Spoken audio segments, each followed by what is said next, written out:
Motivator and Lady Chelsea, where they take words into action. Kaboom! Boom! More Rastafari blessings, health and strength, and voodoo power. Stay blessed, stay strong, and look out for each other.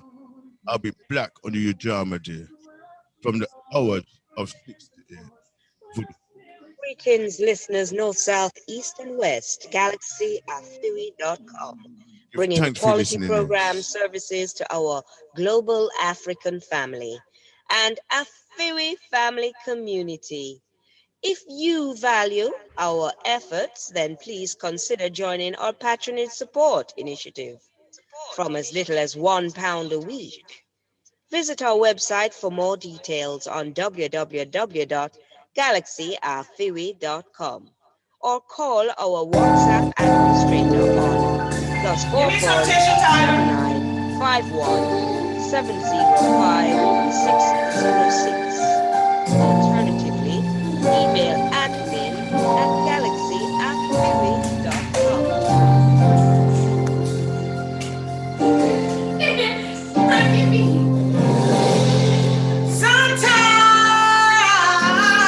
Sometimes it feels cold and you feel all alone, but hold on, better days are coming.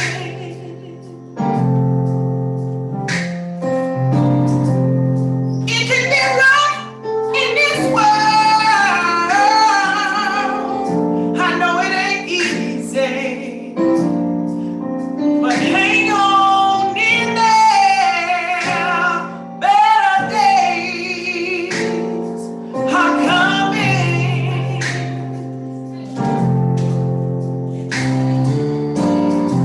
You see good, you see bad, you can have the answer,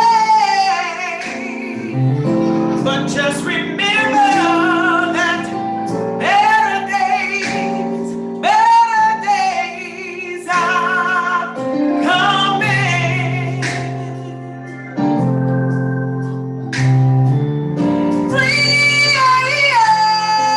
Friends will leave you all by yourself, but don't cry, 'cause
morning, good morning.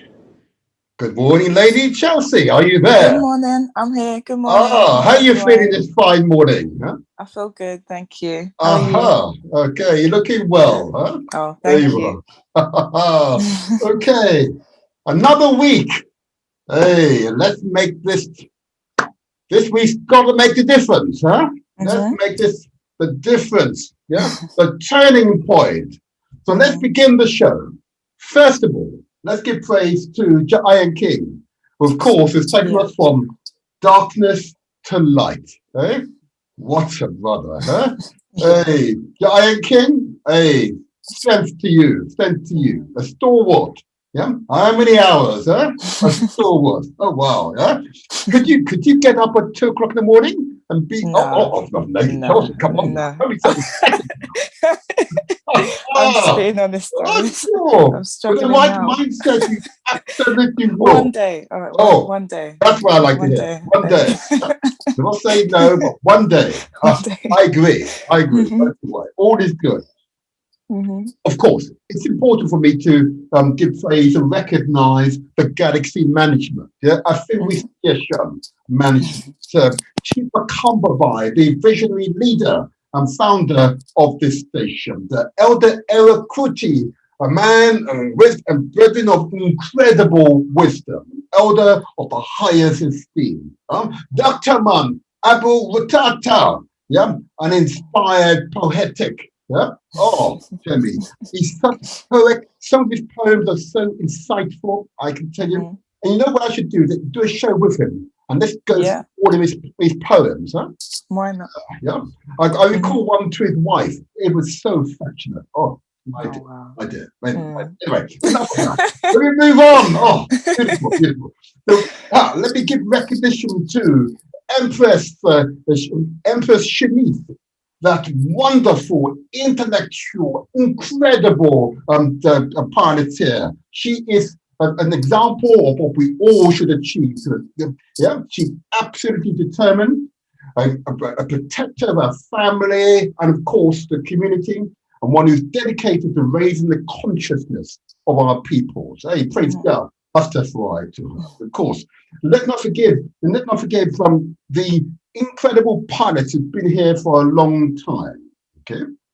And those pilots who have been here for some time should recognize themselves. In fact, I'm not going to call the name, but I know that he's listening. Yeah. I hope he might call him today. Okay. I'm not deliberately not going to call his name. I would invite him to call in at any time. Let him call in. It's about time we hear from pilots who've been here for not 5 years, or 10 years, or 20 years, or even 30 years, for more than 30 years. The pilots will understand. I'm not going to call his name. I'm going to invite him to call in so what we can get proper recognition for him. Huh?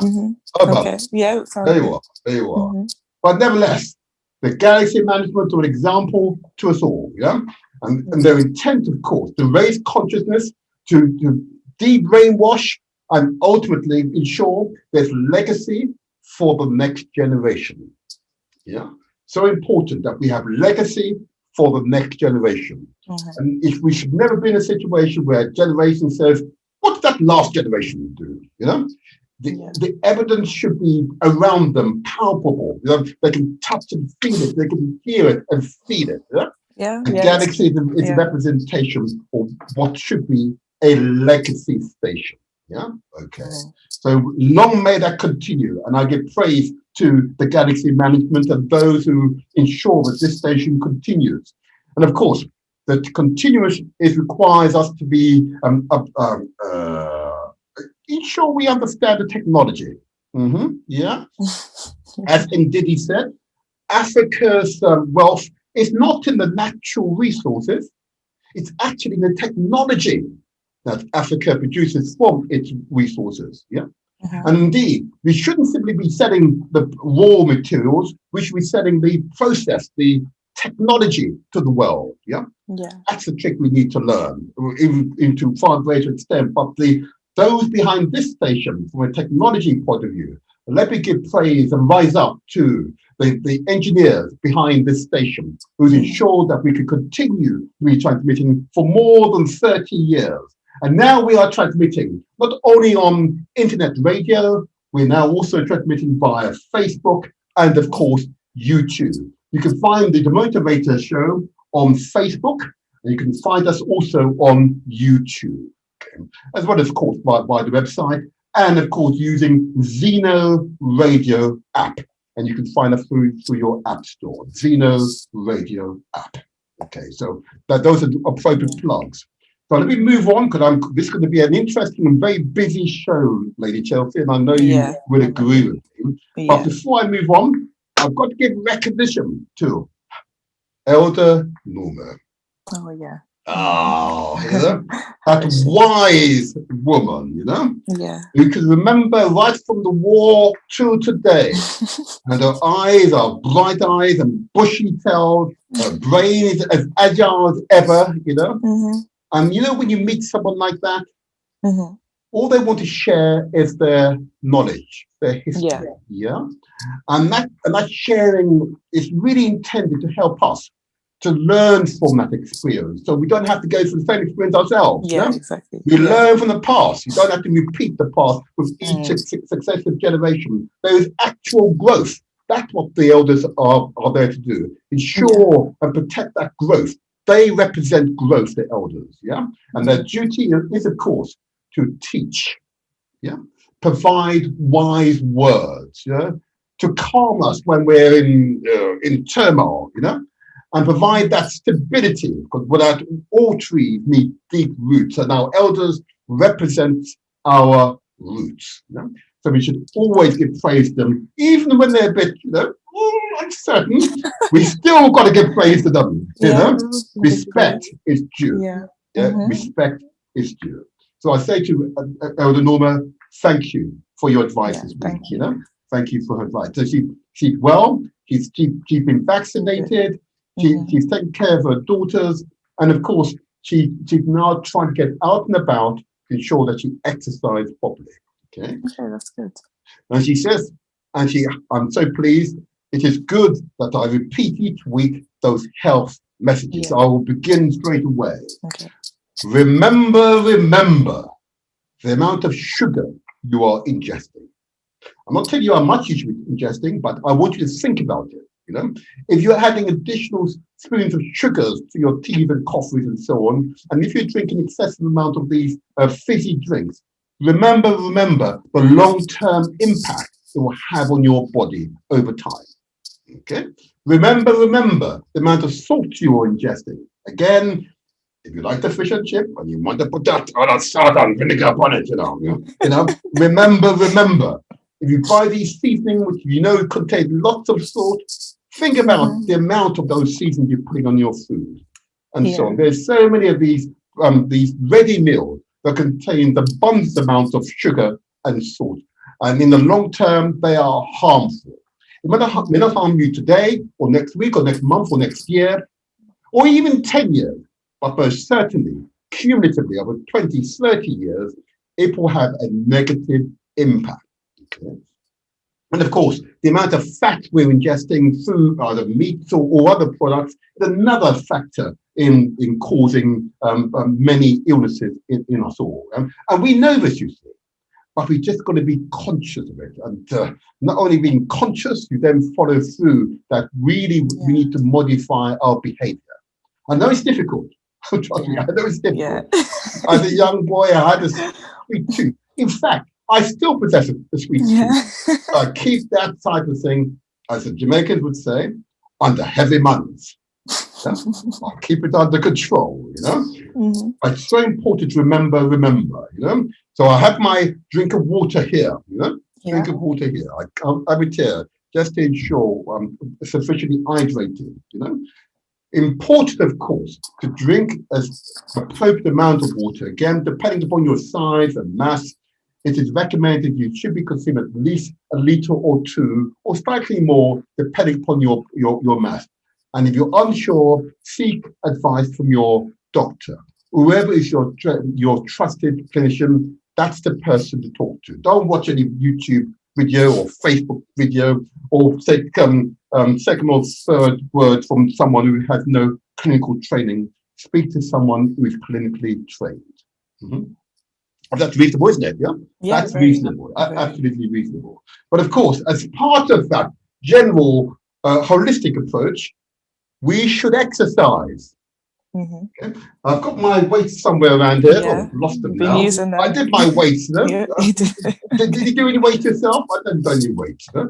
No, Not yet. I have. Okay, try the weights. Not well. Not yesterday. Oh, yeah, well, I was doing Yesterday. mine. And I did the legs. Yeah, I've not had the opportunity to run yet this morning, but I will after the show go Okay. for a good run, 2-3 mile Yeah. run. Oh wow. And it Okay. helps to maintain a good general feeling of health and well-being. Mhm. Yeah, Yeah. and that's essential if you wish to live a long, healthy life. Yeah, Yeah. living a long, healthy life means that you take deliberate actions in order to protect your general health. Yeah, and that's Mhm. what's mission critical these days. Yeah, so Yeah. those are the messages. Those are the health messages. Please, I say to the listeners, please pass on these messages to your family and loved ones, to your friends and associates, the wider community. Yeah, we must work hard. I say work hard. No, we should simply desire to for good health, but that requires Yeah. us taking deliberate steps Yeah. for good health. You know, so important. The instances of diabetes and hypertension, cardio diseases are fundamentally lifestyle diseases. Yeah, these are the result of us taking actions which have harmed our bodies over time. So we can do better. We can do better for ourselves and our loved ones. You know, because one chap told me, well, you know, is that all right? I said, yes, you're all right now. Give it 10 years, then you feel the effect. Yeah. Yeah. He had to at least he started to process that information. Yeah. And please, he does listen most Saturdays. So that message is resonating again and again and again. So, and that's why I give it out. You know, it does resonate. No, it's good to do. What I also want to do now is we have got a packed show coming up. I want to before going over to the children's section and that wonderful young man's Malachi's question, I've just got to say that the parent who rang last week, okay, the number that I noted for some reason isn't working. So if that parent is listening, please could you ring in again? I just need to capture her number. For some reason, I miswrote the number. How I did it, I have no idea either. But there you go. I have no idea I did that. But anyway, so I do apologize to her. So I have not forgotten you, right? But simply I wrote down the number incorrectly. Okay, but I want to get that money to you. Yeah. We agreed, didn't quite get the questions right, but £12.50 is going your way, Mum and son, of course, to ensure. I know. I've got to say the mothers, you know. So I find that's the best way to ensure that I will get that money to you because you earned it. Okay. Over to you, Lady Chelsea. Over to you. Over to you. So this is the kids section. This is for the amazing Malachi's book, and it's the competition been running for a couple of months. And what's the name of the book, Lady Chelsea? So the name of the book is Tutankhamun: The Tale of the Adventurous Boy King. Tutankhamun: The Adventurous Boy King. Wow. Yeah. No, it's a At great age book. 14. 14 you wrote this. It's now available on Amazon. Wow. Yes. Gosh. So that's amazing because I don't know many 14-year-olds that have done that. So it's great inspiration to everybody. And as inspiration, we'd like to have the prize as the book with and the Motivator. So there's just a little bit of money as well, just for the kids, just help them call in early in the morning. But the book is the main prize. So I don't know if I should give out the number first and do the questions. So I'll give out the number so just people have it. So the number is 0203 481 5240, and then you'll be asked for a PIN number, which is 370 733 4397, followed by the hash key.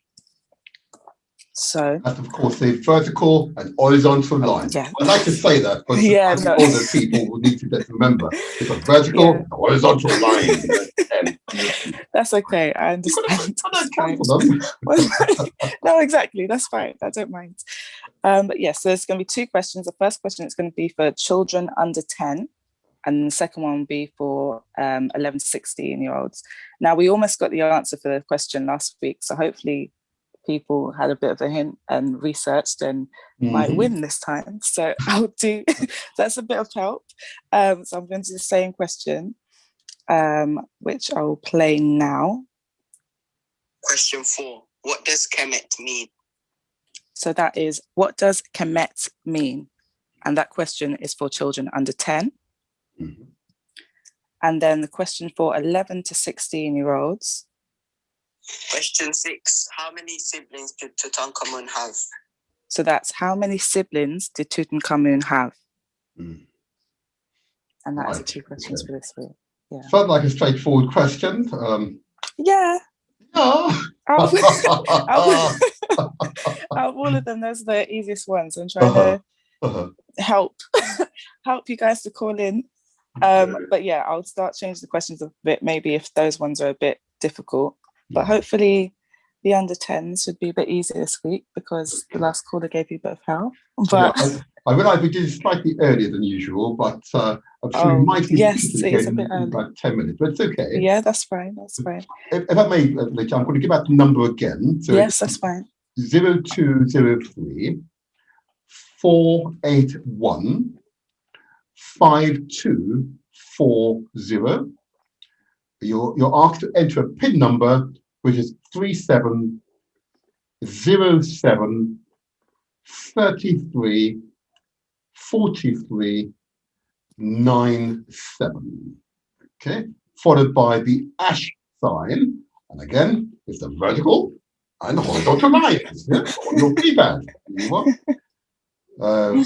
Mums and dad, boys and girls, would love to hear from you. Yeah, that would be great. Yeah, maybe we should get the jingle to go in to begin. I mean, that sounded good. You could use your voice. Why not? Yeah. Got to think about that for the future. But we hope that a young person is able to call in with your parents' permission, of course. To call in and respond to those questions. One for the under 10s, and of course from the 11 to 16-year-olds. Okay.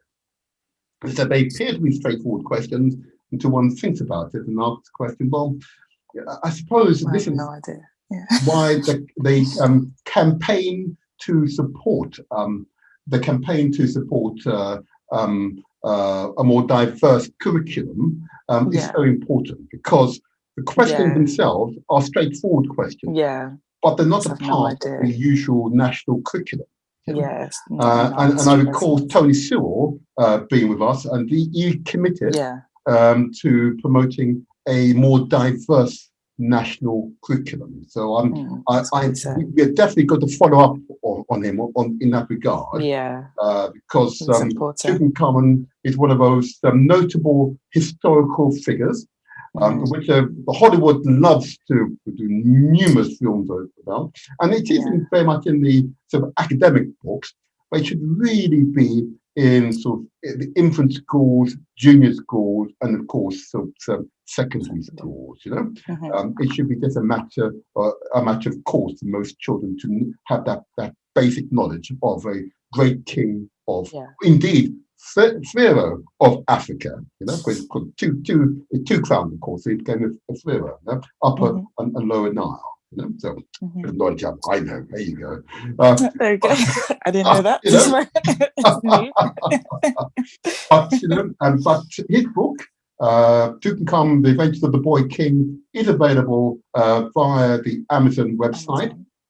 And we hope that to encourage people to buy that book for their sons and daughters.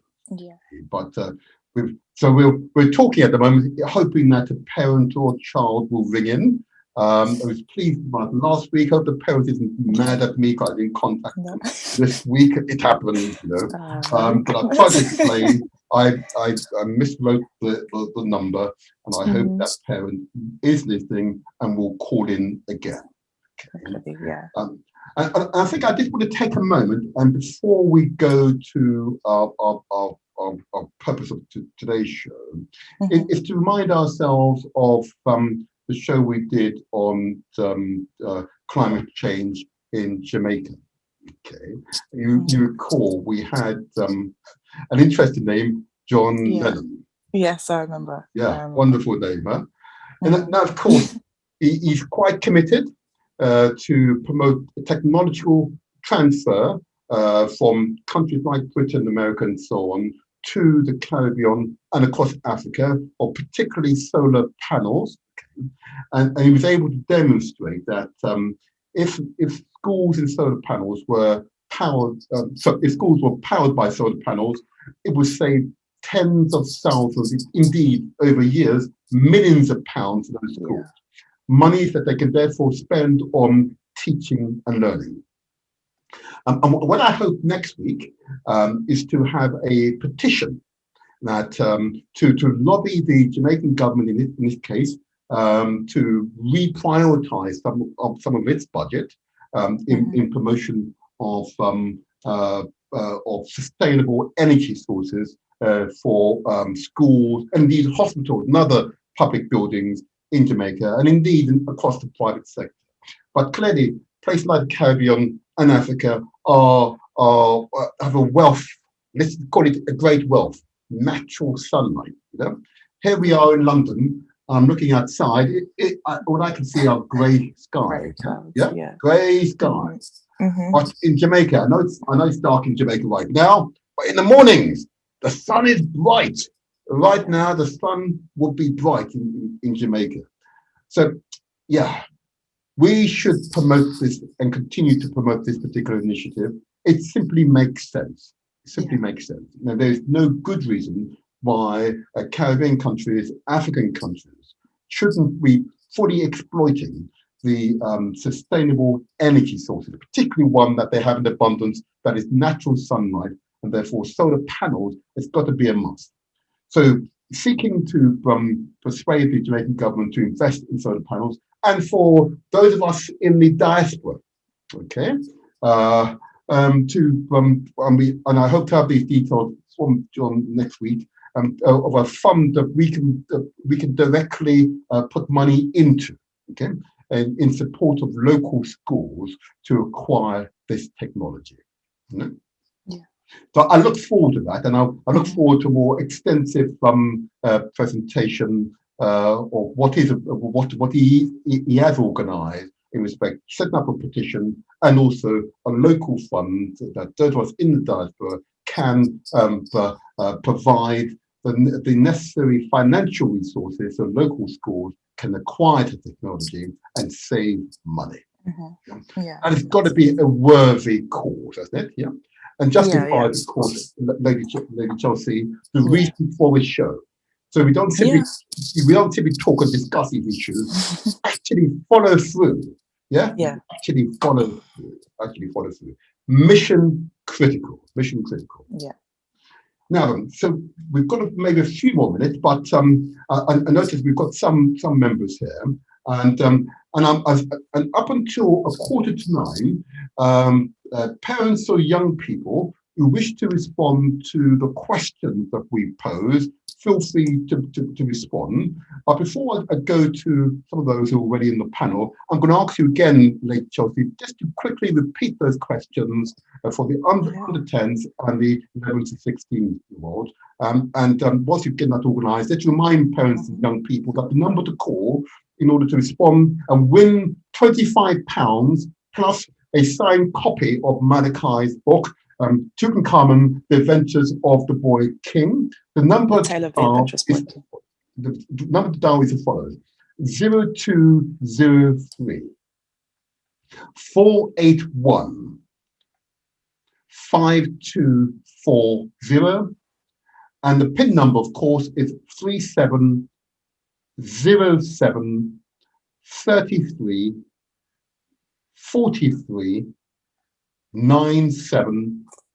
followed by the ash sign. That's the vertical and horizontal line. Over to you, Lady Chelsea. Yeah, so the first question, which was for children under 10, Question 4. What does Kemet mean? is what does Kemet mean? And for 11 to 16-year-olds, Question 6. How many siblings did Tutankhamun have? so that's how many siblings did Tutankhamun have? Very good. All right, there you go. There you go. So those are the questions. So you've got up until 8:45. Parents and young people who are listening, who are able to respond to those questions. And got a parent who called in last week with a child. I'm calling again. I need to capture your number for reasons I do not understand. I miswrote your number, so I do apologise. So, I'm not infallible. There you are. Okay. In that case, I see that we have a bottom line. Adam, can you hear us first of all? Absolutely. If you can hear me, good morning to you, sir. Good morning. Good You morning. can call me the Motivator, okay? And I'm alongside Lady Chelsea. So there you go. Good morning, Adam. Morning to you, morning. It's a pleasure. It's a pleasure being here. Okay. And just before you start, I just want to emphasize. So this show, of course, Lady Chelsea, is devoted to promoting the Global African Congress European region. The Global African Congress will be organising a climate justice conference on Saturday, the 5th of June. Okay, Yeah. It will be an online conference. Okay, and details as to how you can access that conference I'll give out later on. So, with this in mind, we've invited members of the Global African Congress, the organising committees, officers, and others to come along and tell us why a climate justice conference. Okay, so I see Brother Adam, and I also see Sister Teresa, who are both Global African Congress members. So good morning to you both. Good morning to you both. Good morning. Good morning. Good morning. Right. Okay. So Adam, do you want to go first, or should I go to Lady Teresa first? We always say ladies Teresa, have the pleasure first. Go ahead. Go ahead. Not at 8:30 in the morning. I agree with you. It's the right time. Yeah, It has been light since 5 o'clock in the morning. it's every time. It's every Beautiful day. time. Ladies first, every time. Every Yeah. time, all the time. Oh yeah, my mother would love Okay, that. well, I'll send the first shot off, and Adam can pick up. Oh, So- and just before you begin, forgive me. I see Ebony. Ebony, are you still with us? Say again? I see morning. Sister Ebony. Good morning. Good morning. Sorry, I Morning. almost missed you there. Good. I'll be coming to you very soon, all right? I'm going to take Okay. Sister Teresa first of all. Okay, Oh, Sister Teresa. please go to Ebony first. She was here before me. No, you. Teresa. That's right. You go first. All You right, go thank first. you. Oh, they're arguing. Who's going to go first? Hey, Should I make a decision for you? Okay, Men should stay Sister out of that. Teresa, come on, I'm you going to go. go first then. Okay, so what I'm going to say is a statement. Mhm. Has climate injustice become another battleground of war? The reason being, we're talking about it. We've created a conference on the 5th of June. You can book on Eventbrite to attend. We'd love to have the young people attend because they're the future.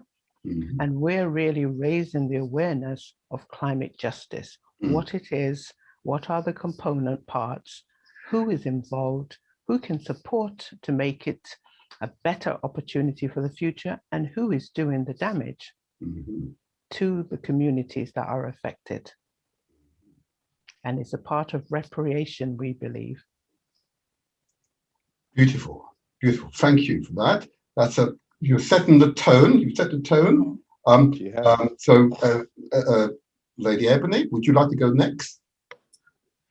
Let me get my thoughts together, and Okay, I'll come back. not a problem. In that case, I'll go to Adam. Over to you. A quick introduction, yeah? Quick introduction. Well, absolutely. Good morning to our listeners, the audience, and to you, our brother host and Sister Chelsea. We want to thank yourself for inviting us here this morning. It is indeed an opportunity that history will remember. I would rightly say that this is our time, and our kids are just looking up to us. Yes. The way we looked at our parents, they had no way of combating. They had no way of gauging what was being done in the 14s and in the 60s and in the 70s.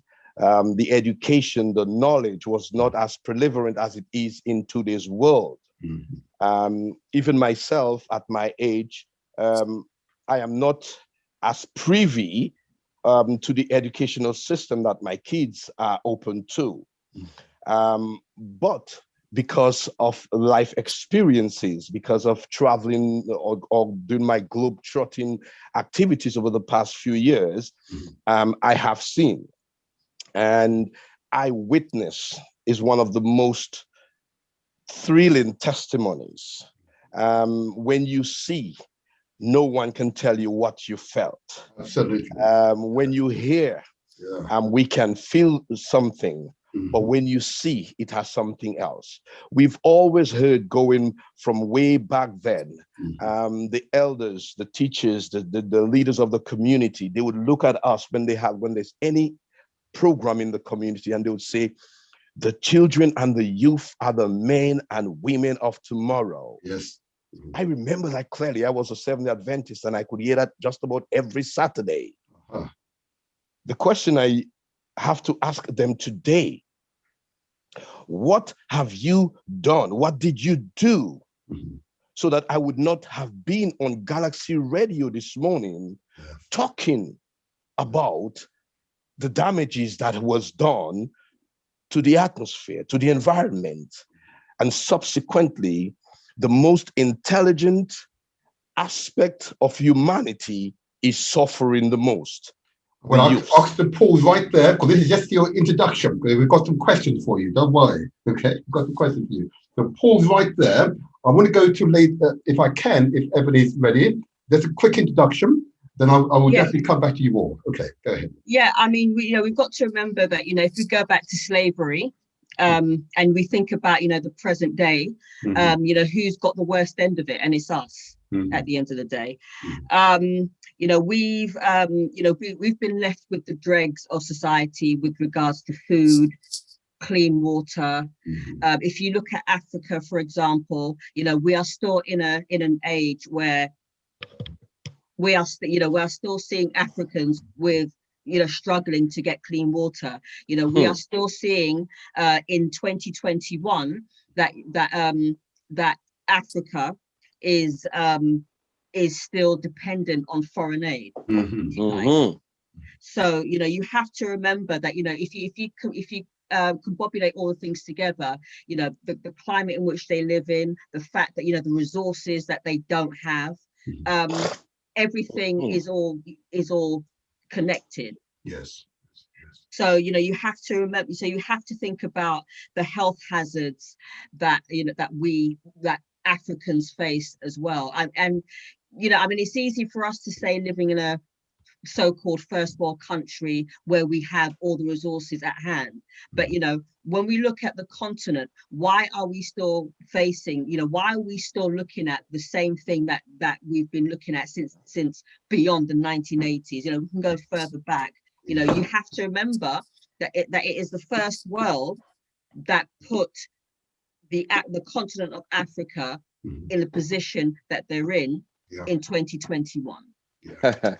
Beautifully said. Beautifully said. Beautifully said. Thank you.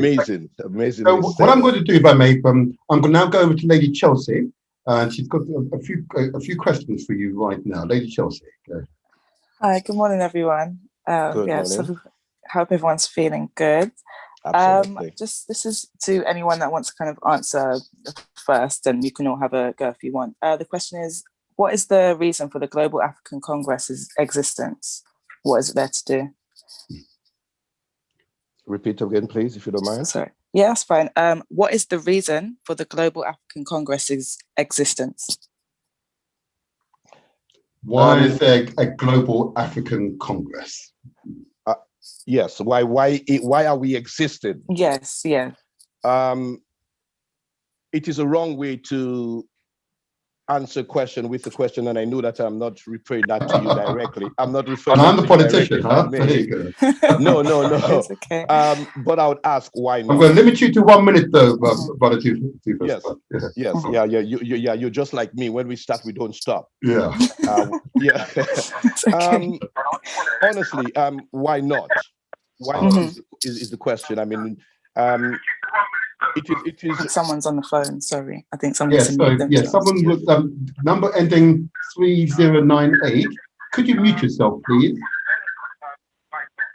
Can you mute yourself? Number ending with 3098. Okay, that's it. Go ahead, brother Dukas. Okay. Go ahead. Yes, it is important. I mean, why not? Over the last, let's just say 5 years, we're not going any further. We are all Africans and African descendants. And I don't think we all on this call this morning have enough fingers and toes to count, not on an individual, but on a global basis, what has been done to us in general. Yeah. So the word repatriation, the word compensation, yes, they go hand in hand. Okay. So the Global African Congress it spells itself global. It covers the entire world. We are just a set of people, a group of people who says, look, I was not one of the founding members. Okay. But I pick up the baton because I understand it is part of what. I'm going to ask you to pause just there. I've got Sister Mel on, and I'm conscious that she also has a number of activities this morning. So first of all, Sister Mel, you're on mute. Good morning to you, first of all. Greetings, the Motivator, greetings. Lady Chelsea, and greetings, good morning, fellow greetings. members. Good morning, greetings. And I'm grateful for you being able to find time to be with us this morning, Sister Mel. Now, we've just started our questions from ourselves as presenters, and I'm going to hand you over, if I may, to Lady Chelsea. But before we do that, in fact, maybe I should simply ask you just to introduce yourself and explain the role you have in the Global African Congress. And you are, and you don't mind me saying this, you are a young member, you know. The GAC is not simply made up of people like myself and so on, you know. We have young, vibrant, intelligent people. So, Sister Mel, please introduce yourself. Thank you. I'm Mel Mullings. It's Milicia, but I go by Mel. I am the membership officer for GAC. I'm also an activist. I'm also in a trade union. Ebony is one of my colleagues, and Brother Glenroy. Before I go to Sister Chelsea, in my role, I also have children.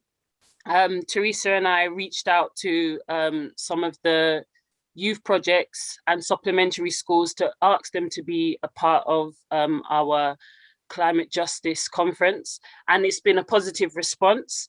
So my kids would have come in and got that £25 each, but they're away with their they're away this weekend.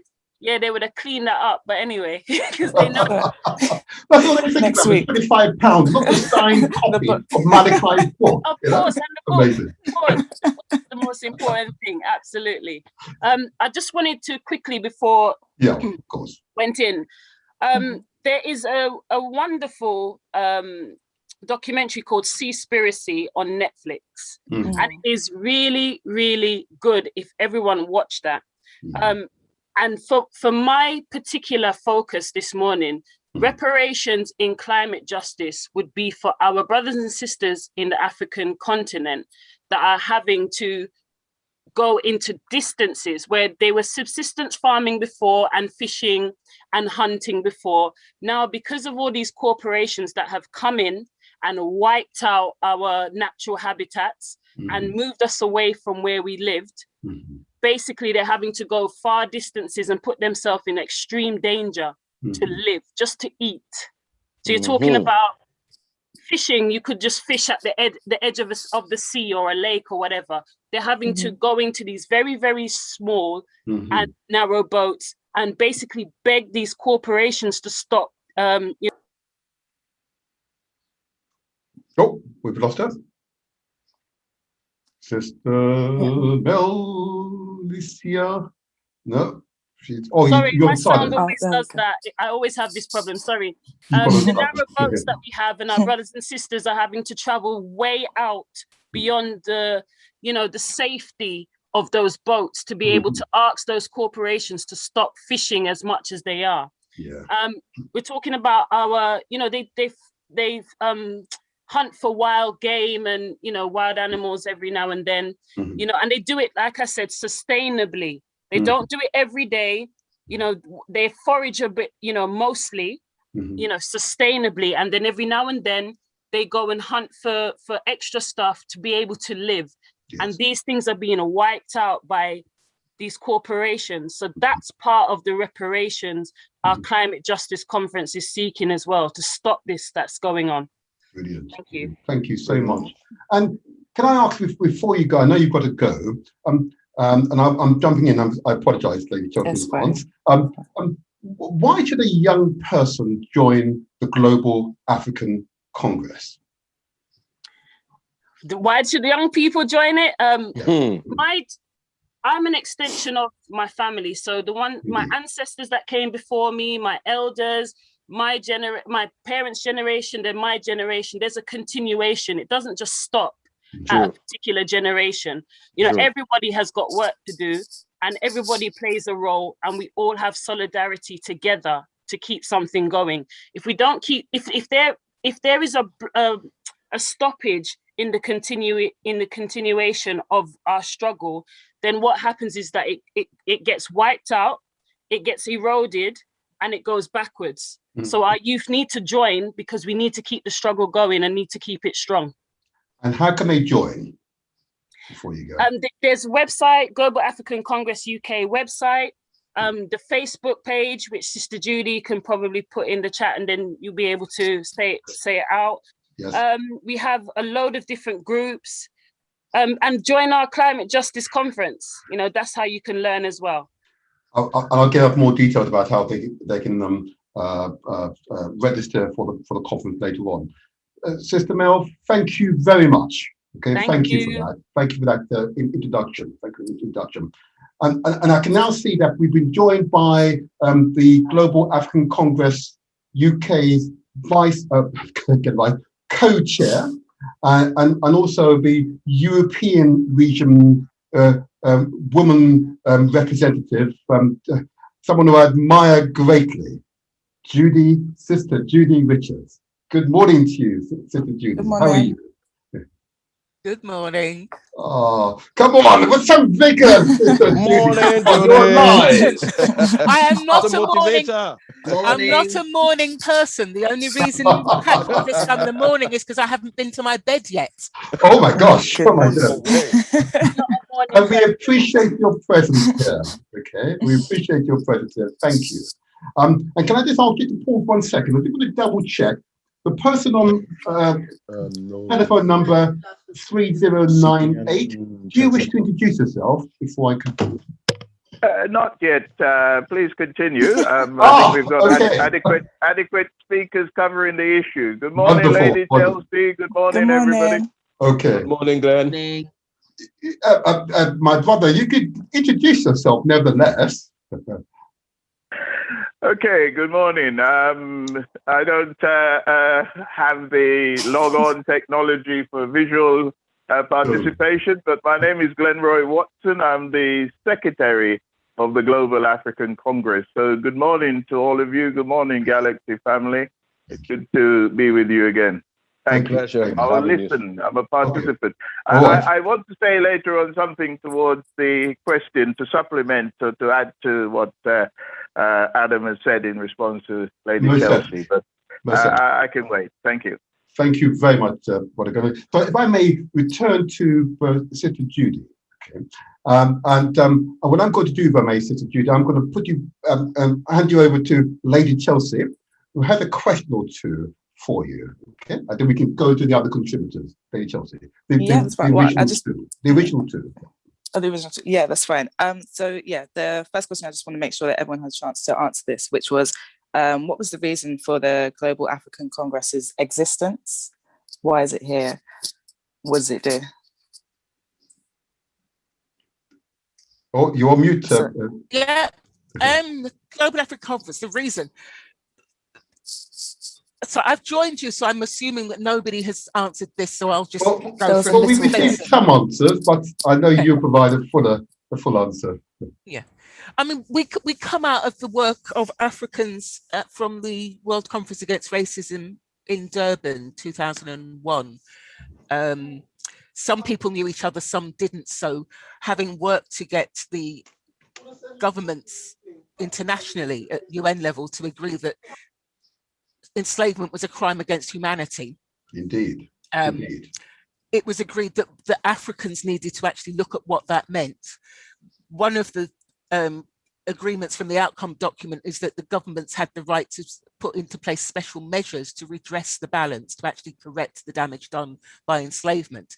So of course it made sense for Africans to come together and work out what that meant for them, rather than have the government decide. So in 2002, the conference was called for Barbados, where people like me who weren't fortunate enough to make it to Durban were able to get to Barbados, and from there Global African Congress was formed. Yes. And we're basically a reparations organization. We are an organization of organizations.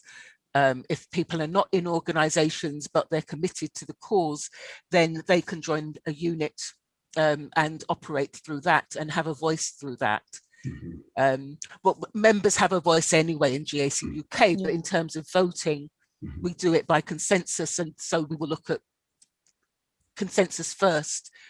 If we can't reach consensus, then we will have a vote, and that may mean that individuals who are not in the unit don't get a vote. Okay. But you should also say, of course, Judy, that it is a intellectually really stimulating place, very sociable people, okay, and you'll be amongst people of like minds. Okay. Yeah, I mean, it is the high point of some of our days. We have meetings that go on for a very long time because once the meeting is finished, stimulating meetings, but then people want to carry on the discussion, and other things may have come up and they then want to have that discussion. So we can have discussions that will go on for 5 and 6 hours, just like sitting in your family home, except we don't have the food and the drink provided by your auntie and your uncle like it would be in your family home. I understand. It's good to be amongst family members, huh? Okay. Lady Chelsea, your next question. Huh? Yeah. I don't know if Glenn wanted to add on to that now. I suspect Glenn. Yes, because I take a longer view on these issues. I always say whenever anyone asks me that question that our journey started not when Europeans, who we had been living with. I mean, it's always extraordinary to realize that people see enslavement of our people as some sort of starting point with relationship with European and other groups, because clearly Arab enslavement has been going on for some time. Amen. And what I always say is that our demand for reparation started with the very first person who was ever captured and had their labor, their resource, their language stolen. So it goes back a very long time. So one of the things we are doing is continuing the work of Marcus Garvey and his international effort and organization. So, we want to see it in that context. The reason for it is, as Sister Judy has said, to demand and fight for reparation and the delivery of that aspiration of all of our ancestors. It received a slight high point in the United Nations Conference in 2001. But the Rastafarians have been keeping the light burning for many, many years, and others have been fighting this issue. So we're just concretizing, if you like, the concept of making this a reality. And we will continue to do that. And the question about young people, Mel is absolutely on point. We are not here to achieve something, we hope we do, but we're not here in the false belief that we will achieve something within our lifetime. It's like planting a tree that you will not pick the fruit from. Your responsibility is to water it, nurture it, and others after us will pick the fruit. We hope it will happen within our time. We hope it will happen within our lifetime. What happened recently in Namibia is an example that we can make people feel the pinch and put their foot to the fire. I don't know if people are aware that the Germans have agreed to pay money towards their atrocity there in regards to the concentration camp, the behavior that they had carried out long before European War II.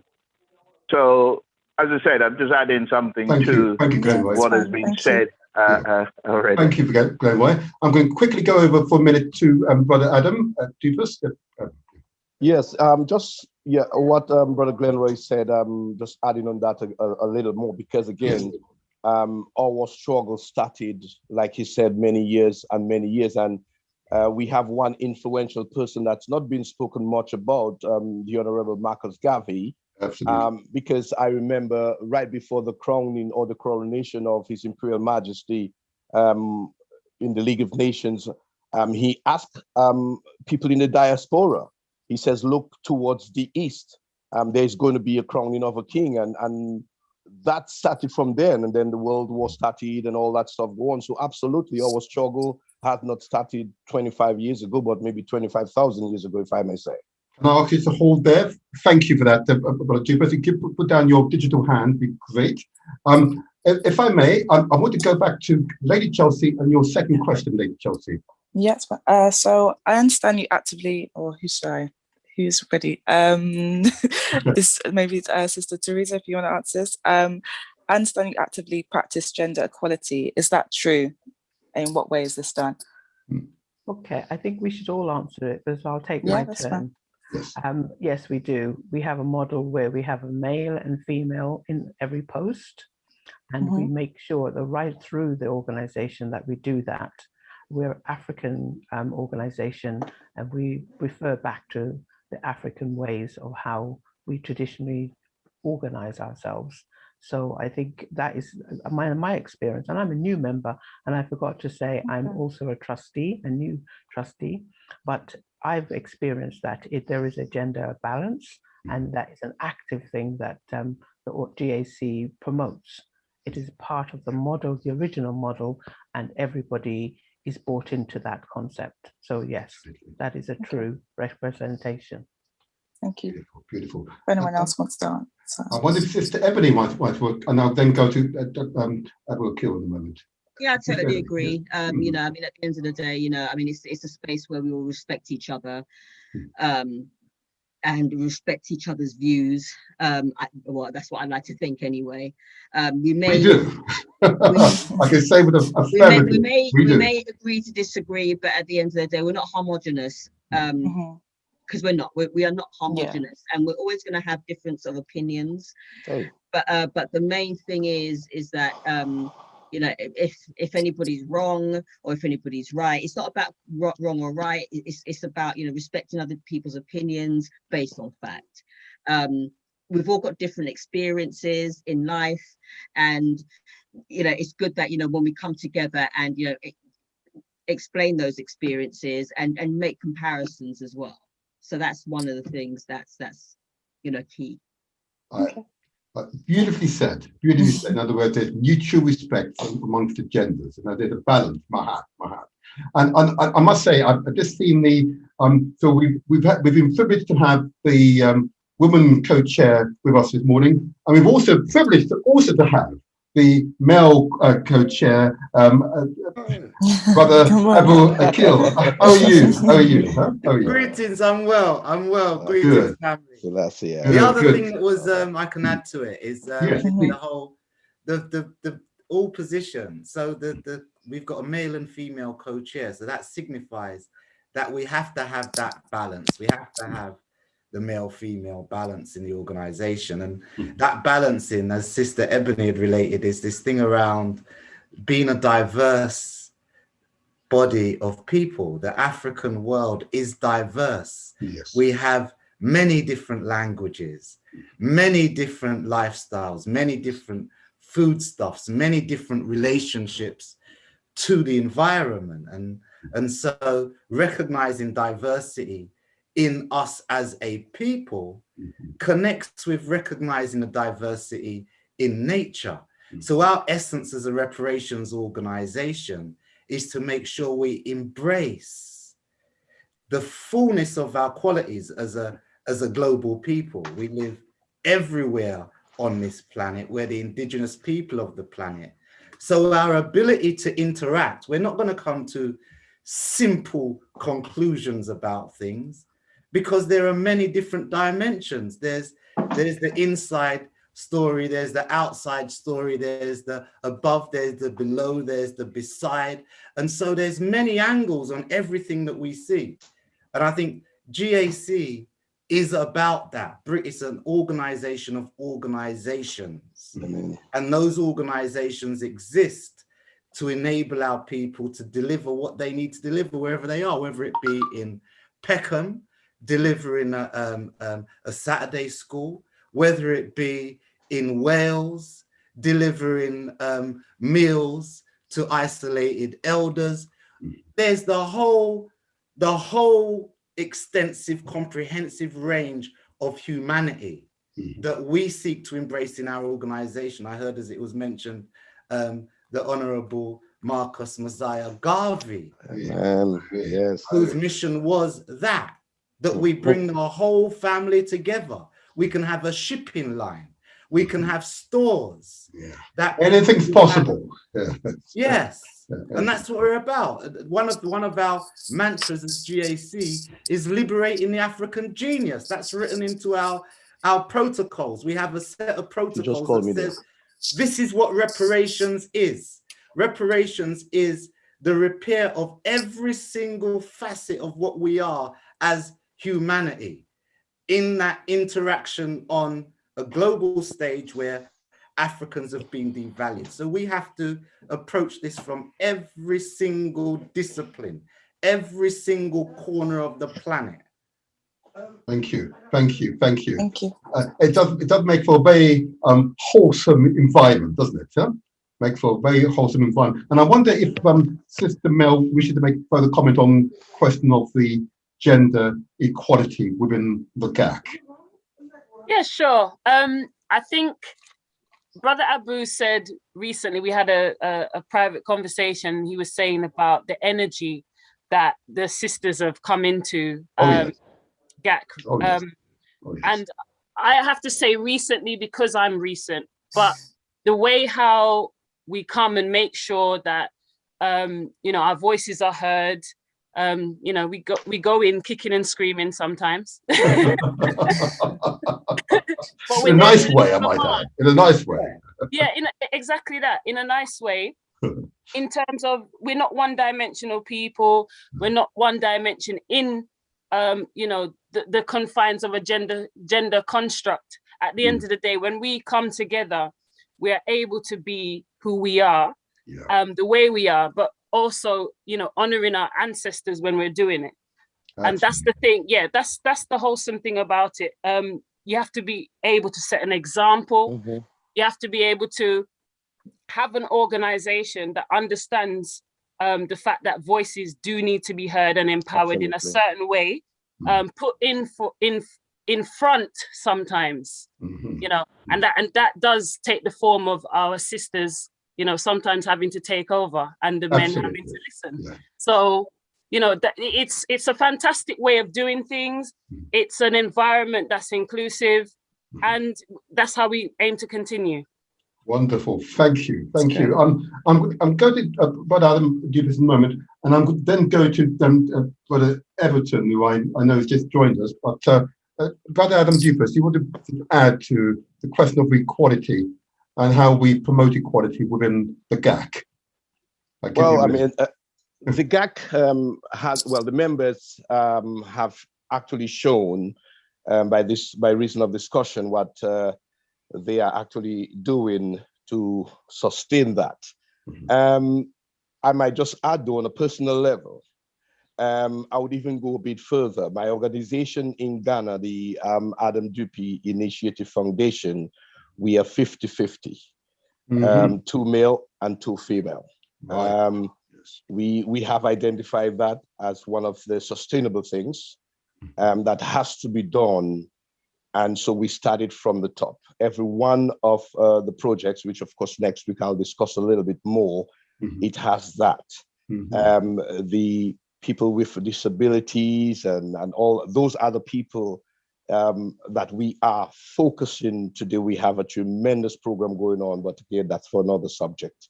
Okay. But yes, the members have actually said what needs to be said. I'm new, so I can only piggyback. Thank you, Adam. That's fine. That's fine. And thank you for further endorsement. And if I may just quickly take Brother Everton, might just conclude with Sister Judy. Brother Everton, would you introduce yourself? Just tell the listeners who you are and what you do within the Global African Congress UK. Good morning, Motivator family. My name is Everton Wilson. I'm a member of GAC and I sit on the Interim Elders Council within GAC, which is part of the Constitution to have the Elders Council to resolve problems and disputes. And provide wisdom. Good. I interrupt you. Go continue. Sorry. I'll put him off now.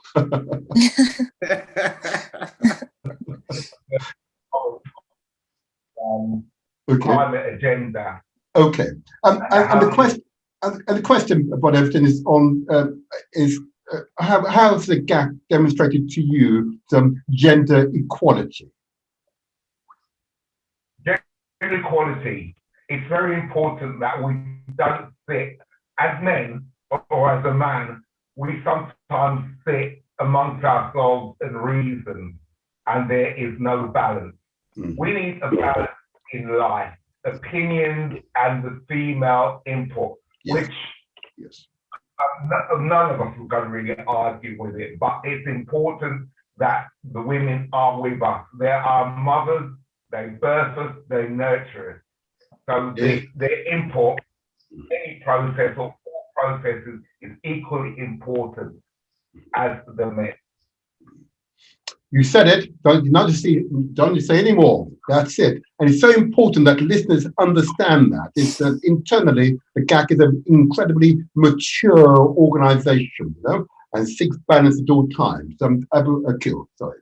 Yeah, I think one of the things that in terms of the dynamic in GAC, the brothers have been really pulled up heavily around the point of who defines reality. Indeed. Because there's often this kind of positioning where men feel as though they can decide what reality looks like. One of the things that I've heard, that the critiques that has been pulled up on us is this thing about ending the conversation. Oh, yes. And there's a thing around men always ending the conversation. And I've been pulled up around that and had to really scrutinize myself around it. So it's this thing about engaging. It's difficult. We have to examine ourselves. And with that male-female balance, there's that force to critical examination of oneself, because we're repairing ourselves. Absolutely. Thank you for that. Brilliant. Thank you. Brilliant. I want to go, if I may, to Sister Judy, co-chair, and I know she had words of wisdom on this subject. Sister Judy. I don't know about words of wisdom. You have. I'm a feminist. I was brought up by a feminist who would never call herself a feminist. But I learnt, living in a household with a mother and a father, that my mother had a right to say what she needed to say, that it was no lesser right than my father had, that she went out to work just as he did, as did most of her friends and women friends. And so they had a say in what went on in that household. And the fact that I was the only girl of 3 boys did not mean that I had any less of a right to say what I wanted to say. That my education was to assist me to achieve as much as I was able and wanted to achieve. So of my brothers and I was the only one that actually went to university. The others did the training that they wanted to. But the fact that I wanted to go to university and as a girl was not an issue. Although I went to an all-girls school and some of my female friends didn't have that opportunity because they were girls, and at 16, they were expected to go out and earn a living. So I struggle sometimes in organizations where the men don't understand how much they dominate. And we don't have that in GAC, partly because we have women officers. So we are there alongside the men. Yes. So Abu and I will share the chairing of meetings, so there's never an assumption of who's doing what. We will agree which of us is chairing a particular meeting and how things are going to be worked out between us, so that people get to see me as a woman chairing meetings, Absolutely. taking part actively in what's going on, and other sisters from the organisation do the same. And Thank you. it's been wonderful having lots of new blood coming in, especially because a lot of that new blood is female. Yes. Yeah. Yes. True power. True power. You know? Thank you, my sister, and thank you for that overview on the gender equality and maturity that's an integral part of the Global African Congress. It's a safe place. Those who are listening and are considering joining the GAC, it is a safe place. You will be respected. Okay. I'm now going to hand over to Lady Chelsea for the third question. The question is for anyone. Why organise the Climate Justice for African People conference, and why is it called a PrEP conference? We should go with that one first. Anyone? You might want to say it again, a bit slower. Yeah, that's fine. Sorry. We're all thinking about it now. I see Abu's got his hand up, but can I just say something? Okay. Oh, The term PrEP is the abbreviation for proprietary conference, because what we do before every family gathering, which is our main meetings for a global family, is we have a proprietary conference in each region. And Sister Judy can correct me if I get it wrong, is that we have 4 being planned currently. Ours is the first, climate change. There will be another on food security, which is an important issue, especially during this time where the whole way in which our food is produced is being challenged. The other is around health.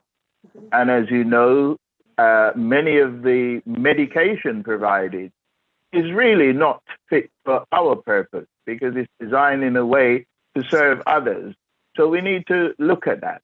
The other is reparation. Whilst all of this is compassed by reparation, the focus on moving that forward and driving how we coordinate that is also another item that will be discussed by one of our regions. But ours has been asked to look at climate change, and it really, for us, is an important part of this whole event around reparation. And people struggle with how this fits in with reparation. But it's not too hard, because at the end of the day, it is part of repair, which is what reparation in essence is about. So the term PrEP is in essence an abbreviation. Let's prepare for a larger gathering, a wider context, and changes that we want to add to the program can be discussed at each proprietary conference. Thank you. Now, in the interest of balance, of course, Lady Chelsea, we should now go to a woman. That's fine. Which of the women wishes to speak? Want to speak? Oh, so Sister Teresa. Yeah, it's about a succession plan. I think, in the balance, we have to think not just about the male and the female, but we also have to think about the future. And we have positioned ourselves to be messengers to raise awareness of what is happening and how the future is going to look. So a part of the reasons why we're doing what we're doing is to make sure that our voice is in the mix. And also as a Black group, we don't want to be in a position where we're being told what is important for us to focus on. We want to be the voice that our people are hearing. And it's very important when we're talking about vulnerable communities everywhere and the need for more tragic stories to be stopped. We have to be in that mix. And a great way to do that is to have the event that we're having and the future events that we're going to have, so people can recognize that their voices are being in the mix of these challenging times that we're going to have going forward. Beautiful, beautiful, beautiful. You've done this before, Sister Teresa, I can tell, huh? Okay. Can I, if I may, just go to Brother Adam Dupas? You may just want to add to this particular question. No, well, actually, I'll let it go this time because I think with all this eloquence that was before me, I don't think I want to muddy the water. Not a problem, not a problem, not a problem. In that case, I'm going to pick on the co-chair in that case, Adam Akil. Your response to that question, please. Yes, I think as the secretary said, the preparatory conference is preparing, and it's a preparation for the Congress. Yes. So as an international organization of organizations, the central point of the organization, the highest decision-making body of the organization is its members, its membership. And its membership come together in the Congress. So a Congress is where you bring together a number of the whole community of stakeholders. It's like the grand coming together. It's the parliament. It's the supreme decision-making space. And so the prep conference are the beginnings of that. So the 4 prep conferences are looking at each theme with a light, shining a light on what is happening in the world. So in the world at the moment, we do have issues with health. We have issues with food security. We have issues with climate change. And that all comes together under the grand banner of reparations. And so each of these prep conferences will bring out what's happening in the respective regions of the world. So we've got the European region, which is the region that we're a part of. There's the North America region. There's the African continental region. And then there's the Southern American region. And so each of these regions will feed into the conference, the Congress. Right. So the rationale, we're having the first pre-Congress conference next Saturday. So we're focusing in on climate change. And I guess one of the things for us around climate change is that we actually located in the belly of the beast. That Europe is the central portal for the crime that the United Nations identified in 2001 has been committed. We in the UK are at the epicenter of that criminal regime. And so the implications of that criminal regime on the earth, the disjuncture that they've made between human beings and the earth is summed up in climate change. So it's quite appropriate that we tackle the issue of climate justice and draw on all those people who are in the field. Because I'm not a specialist in ecology. So we need to be drawing on those people who have that interest. The youngster who's got a real interest in biology, like he's really interested in the chrysalis and how it develops into a butterfly. We want those people to be engaged within a broader framework and make the connections. Thank you, thank you, thank you. Beautiful, beautifully said. I can see Sister Ebony has got a digital hands up, and then I'll go to Sister Judy. Sister Ebony. Yeah, I think what is important is that, we should be the ones, and we are the ones who express our problems and what we need, rather than being told what we need. As Teresa said, I mean, at the end of the day, for too long, we've been told, what we should do, how we should do it, and how we should act, and the rest of it. But no, that's not how it goes. We know what we need. We know what's good we know what is best for our internal systems. We know what food we need to have. We know the natural medicines that we should be taking. We know that if we go right back, we know that we've been raped and beaten, and we've had our language taken away from us. We know all that. But right now, when it comes to knowing what we need, we're the ones that need to be at the forefront to say, this is it. Okay, we're not going to listen to you. Okay, we can listen to you, and we can take your advice. But at the end of the day, the best people to advise us is each other. Indeed. Thank you. Sister Judy, did you just want to conclude in this particular question? Yeah, just to say there are actually 10 regions in GAC, 5 of them in Africa. North, South, East, West, and Central Africa, because of the size of it and because it is the motherland. I'm not going to name the others, but because we have more people in some regions, and there were 4 specific topics, we've taken on organising the PrEP conference around a specific topic.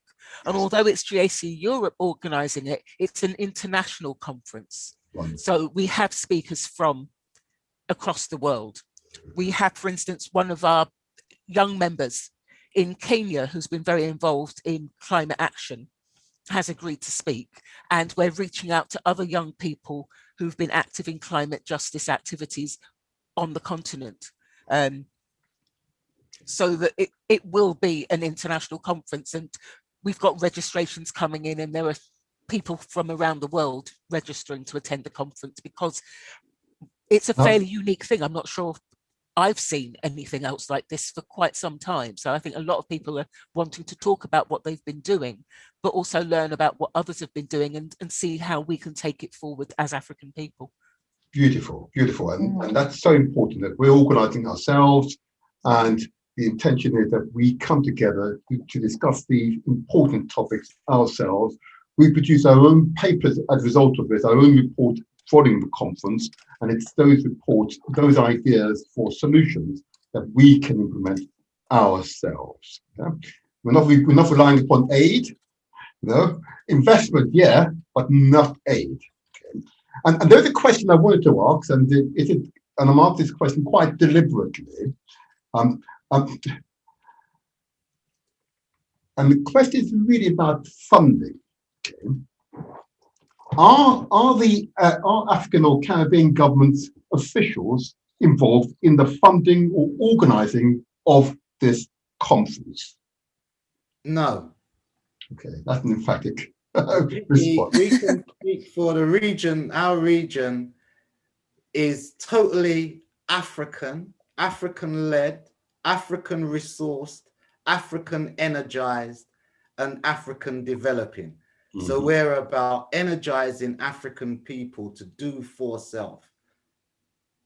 We're not dependent, our funding is us and our resources, our memberships. Perfect. Any other comments from others here? I think that's a very clear, unambiguous response from the co-chair. Right. In that case, I'll move to my next question, and one that I really want to ask. Of course. Yes. Can I add? Of course you can, Glenroy. Yes. Yeah. Go ahead. Your question is predicated on the UK, and the co-chair's response is a UK response. Right. And then it's one that I support emphatically, because we must learn to do for ourselves. But it needs to be understood when we are able to hold conference on other territory and as a global organization. For example, our founding conference in Barbados was to have been funded by the Barbadian government and the UN, but it was an extraordinary behavior by the UN. And remember, this is a conference coming out of the World Conference Against Racism. Yes. That Africans were getting together to look at what we had gained in Durban and how we can maximize its impact globally. And we did so in the face of September, so-called September the 11th. And people should remember the historical context, because we were all expected to fold up our tent and march behind the Americans, the biggest terrorists, global terrorists around, to fight terrorism. So we weren't really clear whether they were going to fight themselves or what have you. So the UN promised funding for the global African meeting in Barbados. What they did was that at the outset of the conference, they said they couldn't afford to make the promised donation. So we said, okay, we'll carry on anyway. And then when we made the decision, or reaffirmed the decision, that this was an African-only conference, the UN withdrew its funding again.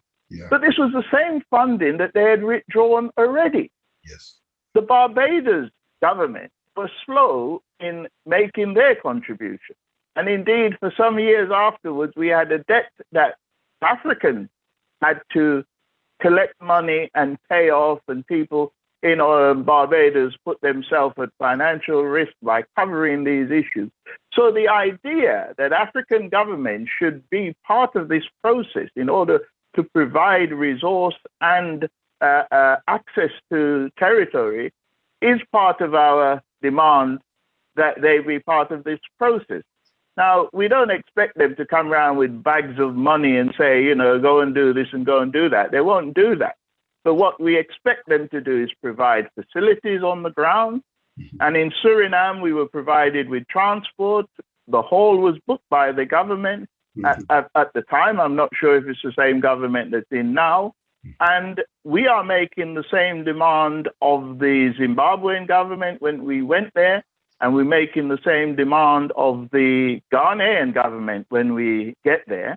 But it's not funding, it's resourcing. It's providing things on the ground that we can make the conference possible. So the question, unfortunately, sounds as if, you know, we're giving brown paper bags. It's not about that. And when we came out of Durban, when we came out of Durban, the British government, who signed on, people should remember this, signed on to the Durban program of action. In other words, that they would do something to address this crime against humanity. And I can say, as somebody who's been part of this process, a year after Durban, the government arranged, or less than a year, in fact, the government arranged a conference, I think, in Manchester at the time. I'm not precise about that. I'll find out the exact location again. But the only thing I remember from the conference was the fact that the document that the government produced was printed on double side, which some might say is an environmental step forward because it's not wasting paper. But quite frankly, I left there with the impression that at the very least, if it was single-sided, we could use the paper for taking notes of other and better things, because the presentation was absolute rubbish. So, you know, the British government, and I suspect European government around the globe who signed on in Durban, had no intention of carrying out what they're doing. And quite frankly, I'm not concerned about what they do about our campaign. It's about them paying reparations.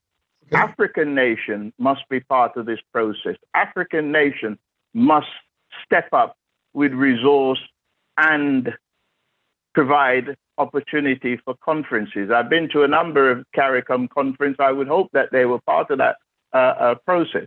But yes, the reality is that we are not being funded, and we certainly are not in the UK. We know the environment we live in.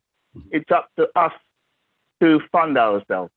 Okay, thank you for that. And it's I'm just conscious of time, so we're sort of closing sort of 10-15 minutes, and I want to ask this question of yourselves.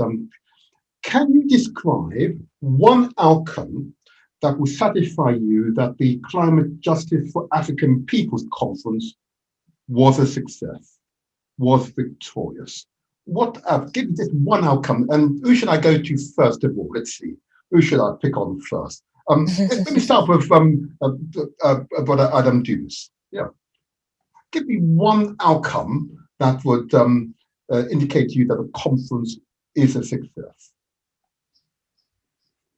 The planning, the structure, and at least the execution. On that day, if it starts, then it is a success.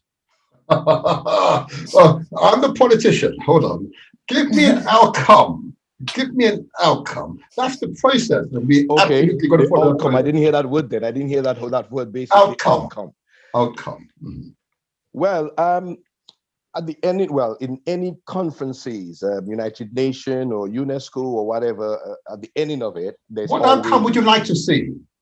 Well, I am getting to it. I would like to see that the Global African Congress lend some support to the Adam Dupe Initiative Foundation. Okay. As we are actively doing work, and we are taking on at least 11 of the 17 goals, that is sustainable development goals that is set out by the United Nations. Mm-hmm. We've just started, but it's a long road. So yes, I would like to see some proactive. Okay. Duly noted. Don't worry. Duly noted. This one I wanted, so that's fine. Yes. Support of your foundation. Yes, some tangible support for the actions that that we are doing down in Ghana. It is indeed. Okay, thank you for that. That's really interesting, very interesting. Can I go to Sister Milicia? Is she there? Yep, she can. I will get your name right, you see. Give me just one outcome you'd like to see from this conference. I want the outcome I seek is for people to change their habits within their home.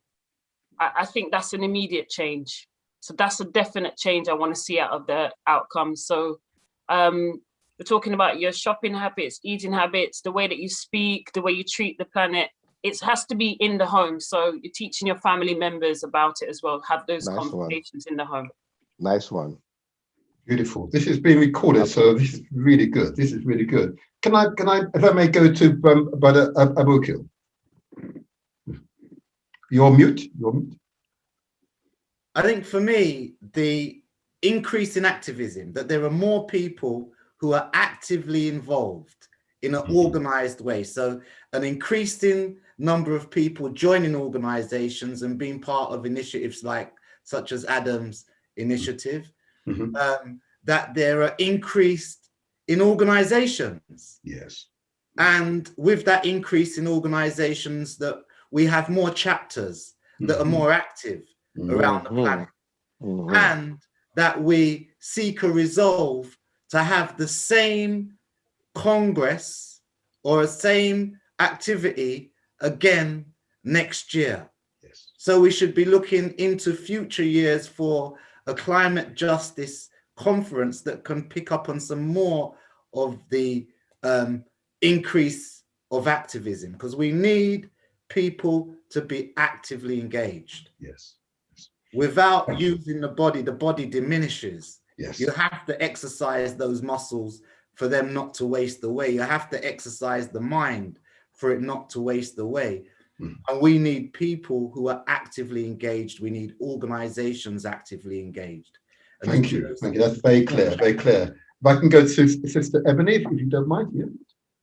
Yeah, what I'd like to see more from this is a lot of I can, wonderful. I'm sick and tired of hearing I can't, we can't do this, we can't do that, you know how we are. Oh yeah. So, and we can, and we have the means and resources to go forward with each other. The other thing I want to see that we can do, and I know we can do it, is more cohesion. amongst ourselves. I don't want to put a negative spin on anything, but we can be quite discombobulated. So therefore, we have the capacity, we have the energy, we have everything to say that we can come together as a people, the same way as all other communities. We have that within us. Amen. Powerful. And Powerful. it will and what I like to say is that it is happening. I like to think it's happening, and you know me, I always say on my show, it is happening, but we've got work to do. And Absolutely. this is something that can kickstart it even more. Thank you. Can I go to member of the Elders Council, Brother Everton? Can you hear us? Brother Everton? Yep. Outcome for conference. Give me one outcome you'd like to see from our February conference. Climate. Are you there, Brother Everton? I'd like to see a lot of people and join in, and if there's at least one thing. I'm really sorry, Brother Everton. Could you say that again? I may have missed what you said at first. I'd like to see a lot of people attend and take on initiative. If there's one thing that they can do to make a contribution to the problem, I'll be satisfied with that. And just to have, I can remember a time when we didn't use so much plastic in wrapping and all the rest of it. And I'm not that old, even though I'm sitting on a member's council. Okay. You are, of course, correct. Yeah, you are, of course, correct. Thank you, Brother Everton. Can I go to Sister Teresa? Yeah, hi, thank you. This has been a great show. Thank you so much. We learned a great deal and been very well appreciated by you and your co-host. So thank you. My answer is in 3 parts. So part 1, recognize that there are climate change victims. 2, hold corporations to account. And 3, individuals use their head, heart, and hands and lobby the international courts of justice to take action against these corporations. Don't just wish somebody else would do it, but from our conference, make a personal goal that they would use their head, their heart, and their hands, and in some way communicate their wishes for this to be stopped, this destruction of the planet, and for them to be a voice and join us with this debate of making sure we look after the victims for the climate change justice. That would be my outcome. Beautiful. Thank you.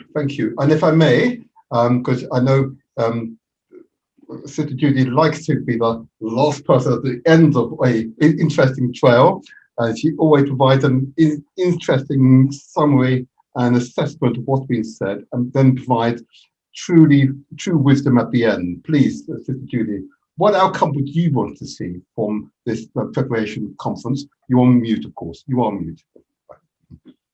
For me, the outcome is one of the things that we will start the conference with, which is pledges. Yeah. And it will start with pledges, but of course, as the conference goes on, from the different workshops and the speakers, they will come up with their recommendations. So I would want pledges at the end of the conference that can be applied wherever people are in the world. So that will acknowledge that if you're in the Caribbean, if you're in Africa, if you're in the UK, there may be slightly different things that you need, but people take up a pledge that is applicable to where they are and work with others from the conference to realize them, to actually make them happen. Yes, beautifully said, beautifully said. Unity is strength, collaboration is essential if we are to achieve our aims and objectives.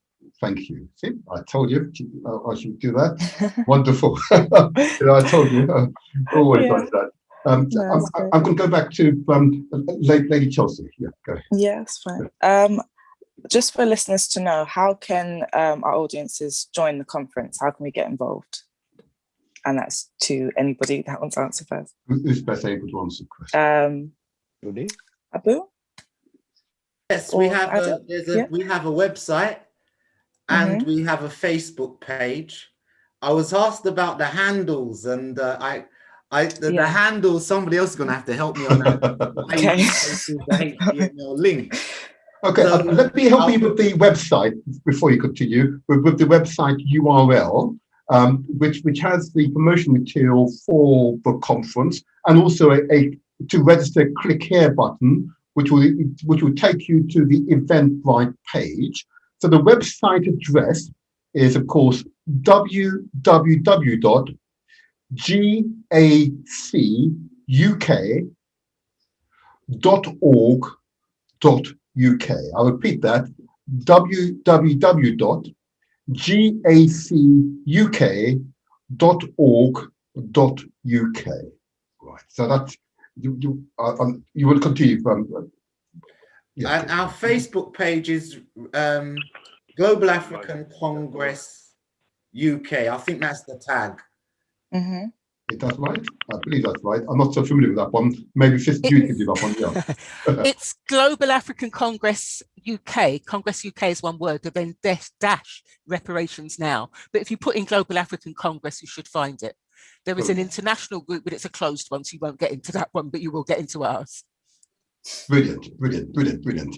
So that's how listeners can get involved and register to attend the conference. And to emphasize, the conference will be an online conference. Okay, all are welcome. And if you identify as being a member of the African family, you are most certainly welcome. Okay.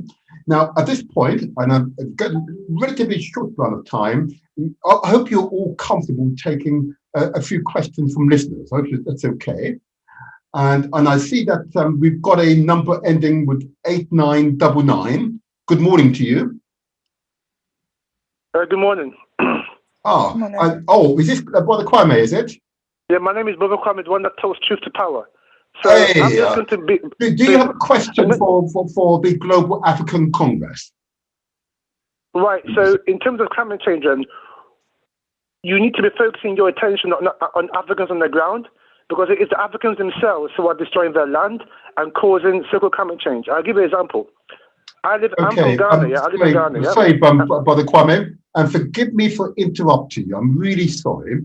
But I'm keen to take a specific question for members of the Global African Congress organizing group who are present here, or organizing the Climate Justice Conference.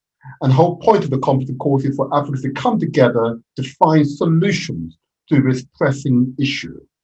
Now, precisely.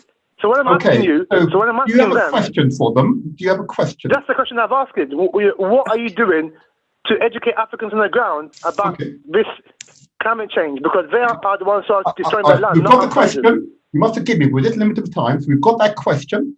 Now, would any member of the Global African Congress organizing team wish to respond to that question? What are we doing to educate Africans on the ground? Who wishes to respond to that question? Can I just I think we are. That's what the whole conference. Can I just make a quick comment? Hold on a second. Hold on. I'll take one at a time. If I may, I'm going to take Sister Teresa and then Abu Akil. Okay. We're on this radio show publicizing a conference to address that question. Exactly. So for me, if you could support us, tell all your networks, get involved, share our poster and attend, then we will work together in collaboration. This conference is a step towards solving the issues that you just mentioned. I bow to Brother Abu. Thank you. Brother Abu, yes, go ahead. Yes, brother, I like the question. I think it's the most fundamental. Don't spend 15 hours in the. It is the most fundamental question. Hold on a second. Hold on, Brother Abu. I'm getting some noise in the background here. Can I ask those who are speaking if you could mute yourselves? Okay. Okay, Brother Abu, yeah, go ahead. Yeah, the question is really, really important because it is about people on the ground. It's all about people on the ground. What we're seeking to do is reach those people on the ground and hear exactly what they are experiencing. So your question is instructive, and you're the kind of person that needs to be engaged with this process, because from what you're saying, I guess you've got somebody who's living, Passion. say for instance, Ogoni region. We've got somebody who's speaking about what's happening in northern Ghana, in northern Nigeria, with the corrupt regime of corporations, Shell Oil, that's destroyed the water system, and how are people surviving in that space? So your point is 100% correct. It needs to be about everyday people sharing with us what they're experiencing, and that's right. But what I'm saying that is the everyday people who are causing it themselves. Yeah. And that's something you need to educating people on the ground, because these people are destroying the land without knowing. So let me give you a quick example briefly. No, I don't want you to give an example. I think you want to save that example for the conference. Okay. Yes. Save the example for the conference, and I'm going to give you, my brethren, the website URL. Go to the website, and that will take you to the Eventbrite system. So the website URL is www.gacuk.org.uk. All right. But I want to thank you for that question. It is fundamental to why the conference is being organized, and if people like yourself, or we hope, will be present. Thank you so much. Absolutely. I'm now going to move on to caller. I see the name. Is it Abu Bakr Abdul? Abu Bakr Abdul, can you hear us? Yeah, I can hear you. Oh, you can. Do you have a question for the Global African Congress Organizing Committee who are present here? Actually, what I just joined, so maybe a lot have been discussed. So I'm just about to catch up on what actually is happening. Then maybe we'll have my question later. Okay, and I'll quickly summarize that the Global African Congress are organizing a climate justice conference on Saturday, June the 5th. It will start from midday. It will be a dynamic conference which will look at all aspects of climate change, its impact upon the people on the continent of Africa and beyond. It's an opportunity for African people to come together to discuss these subjects and seek out solutions, inspire ourselves to be the change makers which are necessary. And if that energy resonates with you, Abu Bakr, let me give you the website address. You've got a pen handy, the website address, which will allow you to register for the conference. Would that be all right? Okay, no problem. Excellent. I'll give the website address. So it is www.gacuk.org.uk. All right. All right. And you're welcome to continue to listen, but I'll go to another caller now then. But you stay right there. Not a problem. Can I now go to caller with number ending 9034? Yeah, Grand Rising, Motivator, and Grand Rising to Sister Chelsea, and to your guest, and so on. Just one thing I wanted to bring to the. Introduce yourself. I know who you are, but you should introduce yourself, just for those who don't know you. Yeah, okay. I'm Akram. I'm the founder of the African Cooperative Union. One can go and check us out, www.acu.coop. Yeah. What I would like to ask is a question, because for me, there's about 80 countries in the world that are black-led. That means we have more presidents and prime ministers leadership than any other nation in the world. Will all these countries be present at that, in that meeting? Is the Global African Congress?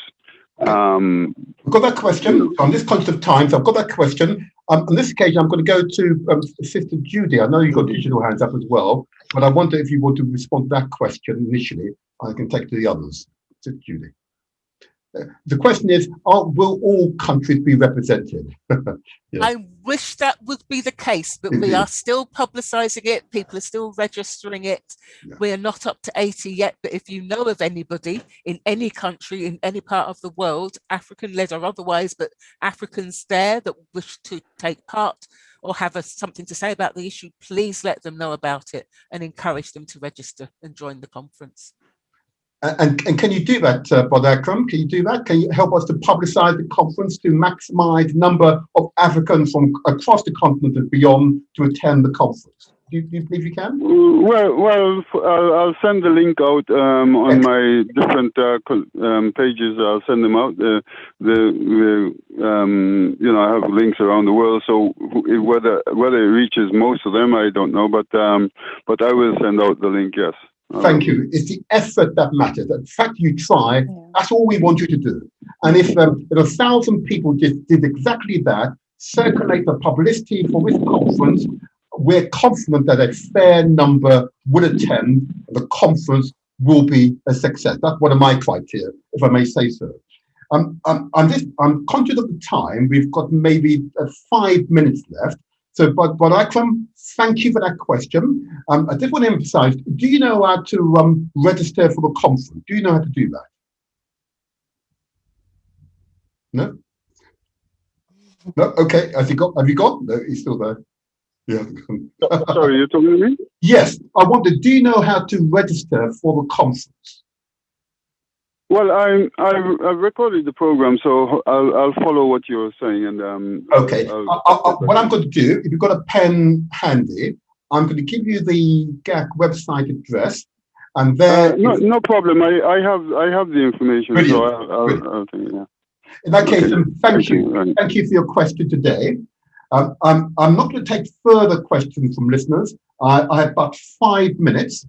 So I'm going to invite the conference organisers to make some quick concluding statements.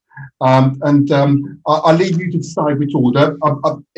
I can see Milicia Ronins there, who I know has got to go to another event. So I'm going to give you first right. Go ahead. Thank you.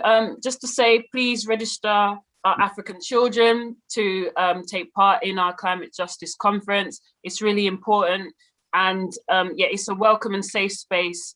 Like I said, even my children are going to be doing a cultural piece, and we'd like to get more children involved. So thank you very much. Thank you very much, and I didn't know that, and you're quite right. I should try to do the same for you as well. Get more children involved. Thank you. Thank you. Can I now go to Adam Dupas? Well, yes, thank you once more for having me on the show, and to the listeners out there. Just assist us in promoting this event. It's one that will remain on our legacy, and it's for the youths of tomorrow. So yes, thank you once more, brother, the Motivator. And we will see you all joining on our program next Saturday. God bless you and have a blessed week. Thank you so much. Thank you so much indeed. Can I now go to Sister Teresa? Yes, thank you. Thank you so much for a wonderful show again. My shout out is that this is the place to be. Yes. If you want to be a part of the conversation of how the future is going to happen, come to the event. If you want to influence, come to the event. If you want the young people to have a world that is better than the one they have now, come to the event. It is free. You have access to it. You can sit in your house and be a part of it. But the most important thing I am saying today, make up your mind, join us and register. Don't delay. Don't put it off to tomorrow, because it's in the moment that decisions are made. And make this moment your moment to join us and make this a fantastic event, well seen by the world as Black people doing our climate contribution to help our people on the ground and in the future. Wonderful. I'm going to have you back again. Oh my gosh. There you go. She's real, isn't she? Very good. Brother Glenroy. Your closing statement. Can you hear us? Oh, you can't hear. If not, I'll move on to. Oh, you can. Yep. Thank you, comrade. I hope so. Okay. Yes. I hope you can hear. I'm fighting the technology. I think I'm winning a little bit. Yes, the reality is that next Saturday after your show, people should realize they'll have 2 hours to log on to the conference. So Sister Teresa is saying, register now, please. I think that it's a success to move forward. It's a success to acknowledge this. But what I never want people to go away with is the idea or perception that we're just starting this journey around challenging climate change, because we have been there. We have been leading in many cases, but what we have had is a situation where global white racism has sought to exclude us, to airbrush us out of this. And, you know, the answer is to not wait to be invited in somebody else's house, build our own. And that's what we're doing. So we hope people will join us. It's not about everybody getting together and agreeing and thinking kumbaya afterwards. It's about the work that needs to be done and the journey into the future. So I hope everyone will join us. Thank you, comrade. Thank you very much. Thank you. Sister Ebony.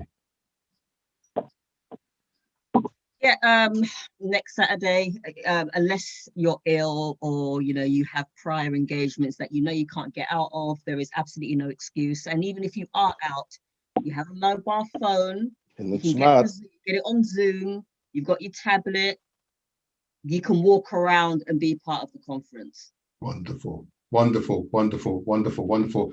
And I know I've just seen Brother Everton come back in. Brother Everton? If we can hear, maybe you can't hear us. You can. All it's taking at the moment, Brother Everton, is just a last closing statement as to why the conference is important and listeners should attend.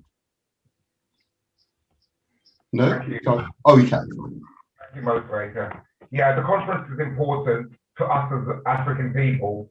For too long, we have seen the abuse to us and the planet by the Europeans. We must take into control our destiny, our future's destiny, our children's destiny, and I will be happy to see everybody on the conference and participating and taking initiatives away from it.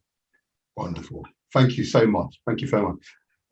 Just making sure I've covered everyone. I did do Brother Abel. Did I do you or did you? Not yet. Oh, let me do you next. Then I can close the time slot.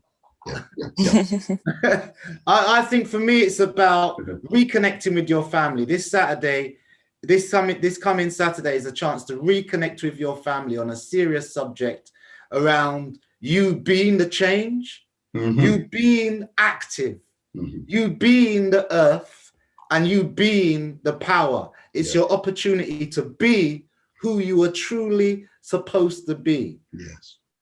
Reconnect with your family. You're connecting with your global family. No partiality, not just the ones who call themselves Black Brits or the ones who call themselves these Caribbean islands, or they call themselves, according to the Berlin Conference, identities. We're an African family. Reconnect with your African family wherever you are.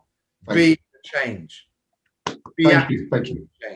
I've now got only 3 minutes, so I'm now going to go to Sister Judy to make the closing statement.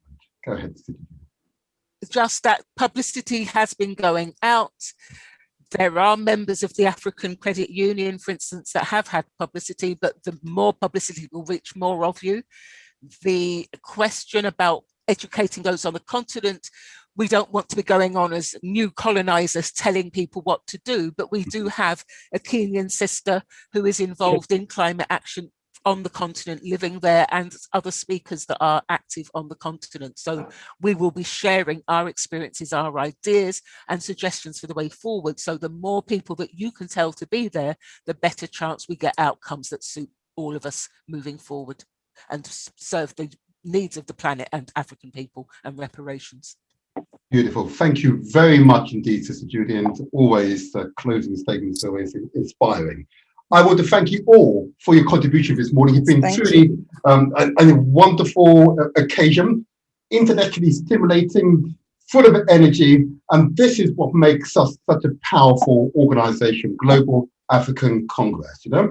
And it's quite clear, listeners, I should point out to you that internally there's a high level of emotional maturity, you know. Not only is there this equality of genders, emotional maturity, and I believe it's come out in abundance this morning. And these are people not in any way directly family related. These are people of like mind who come together and want to ensure that there's a legacy to you, the next generation. You know, that's what matters. We have the power to make a difference. We're not dependent upon others. Okay, we're not dependent upon others. Praise Jah, Rastafari. Thank you all for your contribution to the show today. Blessing. Thank you, everyone. There you are. Nice Bye-bye. Bye-bye. I've got less than 1 minute, I'm told. I've got less than 1 minute. So thank you. Goodbye to you. Goodbye. Nice one. Nice one. Nice one, everybody. Nice one. Thank you. Thank you. Lady Chelsea, how about that? Huh? How about that? Yeah, huh? it's really wonderful. Good. Huh? Thank you. Take care. Thank you. I suppose, Lady Chelsea, I should really get you to join the Global African Congress, you know? Yeah, why not? It was a wonderful occasion. I want to say to you all, thank you very much. I now must close. I've got less than 10 seconds, I'm told. Thank you all. Goodbye. Good day to you. Good day to you. Good day to you. Good day to you. And good day to you all. Okay, I've got to close it now.